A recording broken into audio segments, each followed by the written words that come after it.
Et bonjour à tous, vous êtes sur la chaîne des Monte Crypto, on est le lundi 1er octobre, pardon, il est 8h30. On va regarder un tout petit peu ce qui se passe. Moi j'ai pas fait beaucoup de vidéos, bon ce week-end j'étais pas dispo, donc généralement le week-end je peux pas trop en faire. Je suis souvent occupé. De toute façon, il ne s'est rien passé de catastrophique. On reste dans ce qu'on avait plus ou moins prévu. On va refaire un petit topo rapidement.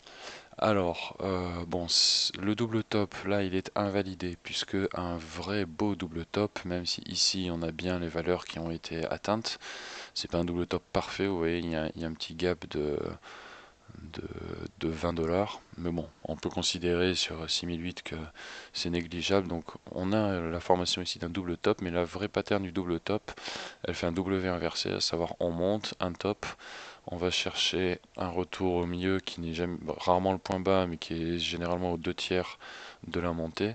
On remonte chercher un deuxième top, et après, ce qui a commencé à être fait ici, à savoir on a une chute, théoriquement, la chute continue pour rattraper ici le point d'origine et continue généralement encore un peu. Donc là, le scénario double top est invalidé. Si le cours redescend, ça sera pour d'autres raisons. Ce ne sera pas suite au double top. Donc ça, on peut enlever. Ok. Ce mouvement-là qui avait été anticipé bien en amont, puisqu'on avait dû le mettre à peu près ici. Soit ici, il faudrait regarder les vidéos d'il y a 2 semaines, mais vous voyez, c'était 17 septembre, entre le 15 et le 20. En gros, qu'on avait posé ces flèches-là. Donc, à part que ça avait été un peu plus haut qu'imaginé, le mouvement a été parfaitement respecté. Donc, tout ça, on peut virer parce que de toute façon, c'est dépassé. Donc, on ne peut pas revenir en arrière, hein, sinon on aurait inventé la machine à remonter le temps. Inventé la machine à remonter le temps. Voilà, il me reste celle-là à virer. Ok, on en est là. Donc ici, après ce mouvement qui a été respecté, on avait dit théoriquement il devrait y avoir une petite remontée puisque comme on aura fait, il y aura eu une petite période de revente ici, de prise de profit. On va retomber sur un support. Euh, je l'avais même imaginé encore un peu plus bas, mais on va retomber sur un support et en toute logique, sauf vraiment s'il y a un gros mouvement, une grosse vague baissière mais qui s'installe dans la durée. Euh, à part ça, il y a naturellement un rebond qui se fait. Et donc là, le rebond a bien été fait. Hier avant-hier, ça commençait à redescendre un petit peu. Moi, je me demandais si c'était pas justement le double top hein, qui se validait, même si les deux tops sont un peu différents. Celui-là est très aigu, si vous voulez. Celui-là, il est plutôt bien arrondi. Donc normalement, double top, c'est plus symétrique que ça. Mais comme sur les cryptos, c'est un petit peu plus aléatoire, c'est toujours un petit peu plus variable. Et qu'est-ce que je voulais dire du coup? Oui, donc cette tendance haussière imaginée, elle est un peu moins brutale que prévu. Ça a été respecté jusqu'ici, vous voyez, hein, ça collait vraiment nickel. Celle-là, on peut la virer d'ailleurs. Là, ici, ça collait vraiment nickel. Par contre, là, on n'a pas fini le mouvement. Paf, ça a été craqué il y a 3 jours pour avoir une petite correction, une petite prise de profit. Et là, on remonte. Alors, j'ai d'autres graphiques. Alors, celui-là, on peut l'enlever. Ou non, on peut le mettre, on va dire, si effectivement, je vais vous dire pourquoi. Si on remonte, on va dire là à peu près. Ça pourrait être vers, ouais, vers là. Il va peut-être même se refaire ça, hein. Ce qui ferait 3, ce serait pas mal. Pourquoi? Alors, pourquoi? Parce que là, ici, on regarde on va se mettre en daily vite fait. En daily vite fait, on voit que ici, on est encore au-dessus. On est en train de rattraper le zéro. Et quand on est au-dessus, on va dire en positif, c'est-à-dire que la moyenne courte est au-dessus de la moyenne longue. Quand on passe au-dessus de l'axe du zéro ici, les mouvements sont beaucoup plus amples, puisque c'est un mouvement positif dans une tendance positive, donc c'est comme si c'était multiplié si vous voulez. Donc c'est ce qui explique que temporairement, au moins pour remonter un petit peu, parce on vient d'aller chercher un petit peu en bas, au moins pour aller retrouver le haut de la zone ambiguë, euh, ça pourrait correspondre justement à aller chercher un troisième top. Et là, il faut que je regarde, je sais pas si ça existe un triple top, sinon on l'inventera. et ça pourrait décaler la flèche rouge ici qui pour l'instant là est dépassée. Donc moi j'ai déjà envie d'aller la recaler là. On va voir ce que ça donne en bas après. Donc voilà, la MACD, le RSI qui est allé chercher non pas un plus bas mais qui est allé en bas.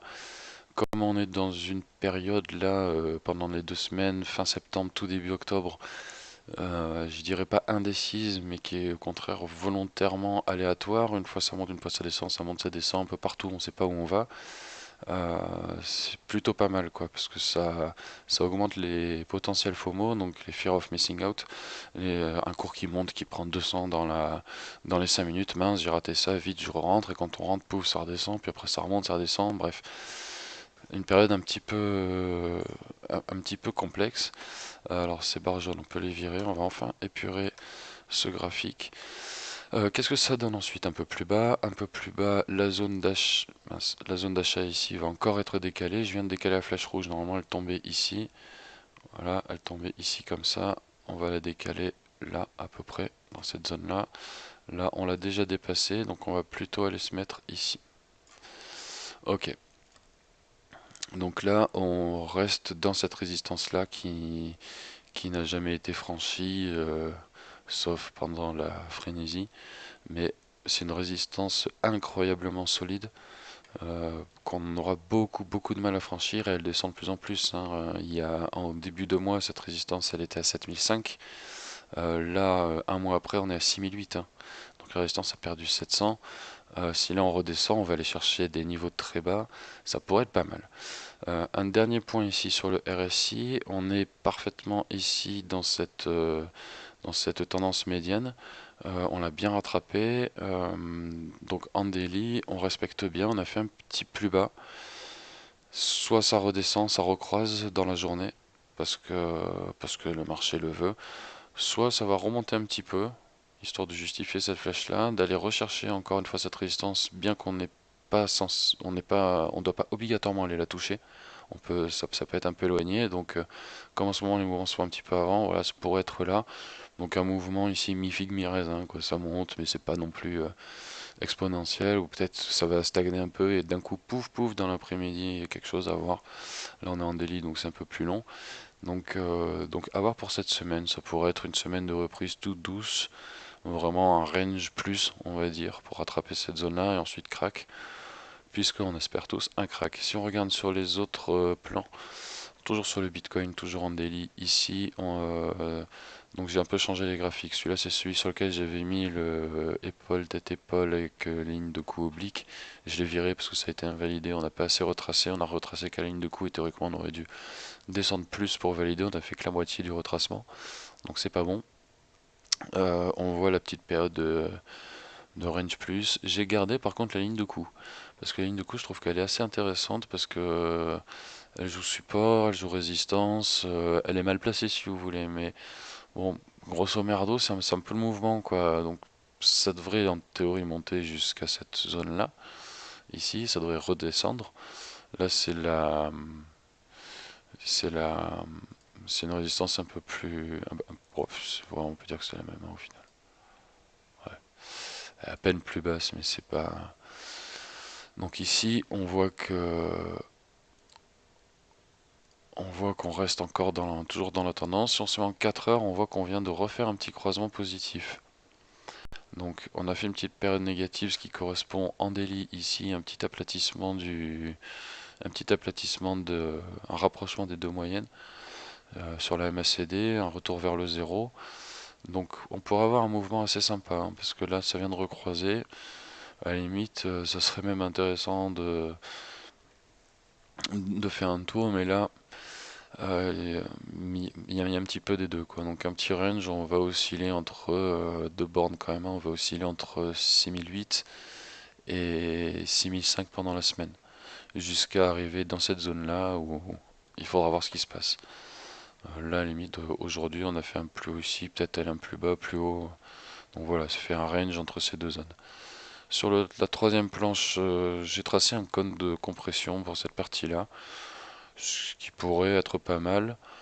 Donc là, on irait rechercher ici les 6007, on retourne dans le range. Si on redescend, regardez, pouf, 6005, on reste dans le range. Donc en faisant ça, donc Les trois planches pour l'instant se confirment entre elles. Et là, j'ai un petit graphique de RAB. Wouhou!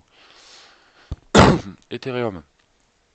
Donc Ethereum, ben, ça suit la ligne de coup, hein. Ici, le T avec ligne de coup oblique a été invalidé également. On reste ici, on garde ce support-là qui a du mal à être franchi tant que le Bitcoin est, je vais pas dire fort, mais tant que le Bitcoin est assez présent, on va dire. Ce qui est inquiétant, en revanche, c'est qu'on vient de faire une petite zone ici dans le positif. On a été chercher le négatif ici, donc en toute logique, on va essayer de pointer le positif.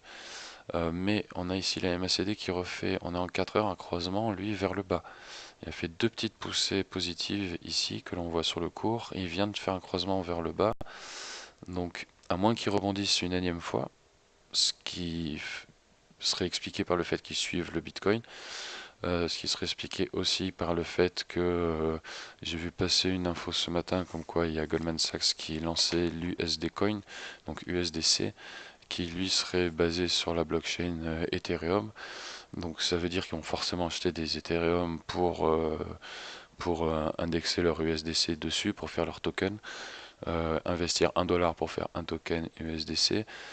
Basé sur Ethereum, le projet devant encore augmenter la popularité de l'Ethereum, donc ça devrait monter. Donc ça fait deux indices qui pourraient expliquer une montée.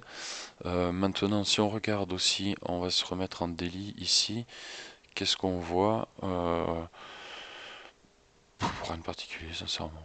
J'ai envie de vous dire. Alors là, est-ce que c'est une divergence baissière? Moi, j'ai pas l'impression. Pas de divergence baissière sur l'Ethereum parce que ici, c'est